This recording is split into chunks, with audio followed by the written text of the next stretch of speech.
All right, so here is a little something I'm working on, and that's just one of my creatures.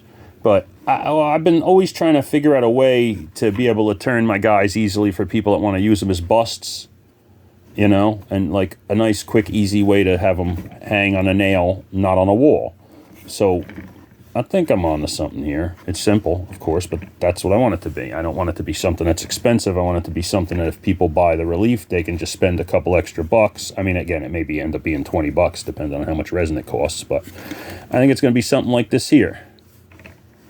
You know, and then this way it also, because I really kind of, these deep sea diving helmets really are screaming to me to be like bookends, because they're big, heavy guys, and I think they work as bookends. So I was going to do a bookend version with a whole like kind of base sculpted under it, you know, but now I'm thinking that I maybe just do this sort of thing, then it's works for anybody. I might do one with no detail, but I'm thinking like I might do a couple of them, like one that's got like this gear detailed and deep sea diving helmets, aliens, my biomechanical stuff could go on that. I've got wooden plaques like this. That's a wood wall. I'm almost thinking of cutting a wood wall plaque in half and doing a wood back. Then that works for like any of the Evil Dead stuff or my witch or any of that kind of thing. Pumpkinhead. So I don't know. Let me know if you think this is a good idea. If anybody got my reliefs and thinks, yeah, man, I would like a not too expensive way to be able to turn it into a bust or put it on a shelf. You know, not that any of you modelers out there couldn't just conceive a way to do it, but I think if I have one just available to purchase, it might help. I know I'll use a hell of a lot of them. This guy here is just going to be used for me when I'm doing here working and looking and trying to hold the guy when it's drying. Like these here are all propped up on. You see how many things that guy's propped up on.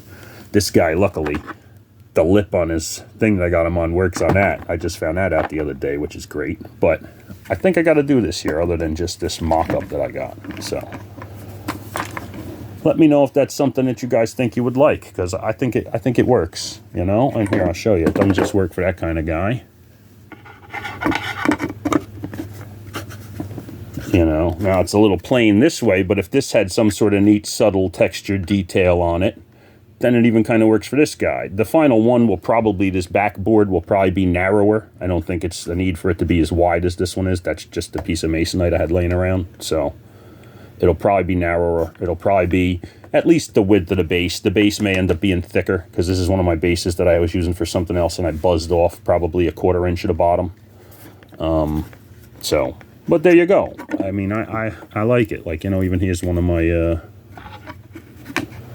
Tarman. Now, if I did a Tarman one, like Jen even suggested, the bottom of this back piece could be like barrel, look like a barrel texture or something. Or, you know, I hung my Henrietta head from there, and it looked like if I was on a wood wall, I might even have room to have sculpted on a wood wall like Evil Dead, you know, because that's something I never really do is name plaques for things. But if people wanted name plaques, this may now give you room to put a little name plaque under the guy, you know, like even with one of my big ones, like the creature, I believe there's still enough room down there to... Yeah, oh yeah, there's enough room to have a little creature from the Black Lagoon name plaque, not provided with kit. You got to provide that yourself, because I don't know. I'm leery about producing name plaques of things that... Anyway, there you go. I'm rambling, but I think I like it. So I'm going to be working on one of these soon, and when I can afford more rubber, I will mold it up and then and see what we get. All right there? So thanks for looking. Have a nice Sunday. Hope you're doing something fun. Later.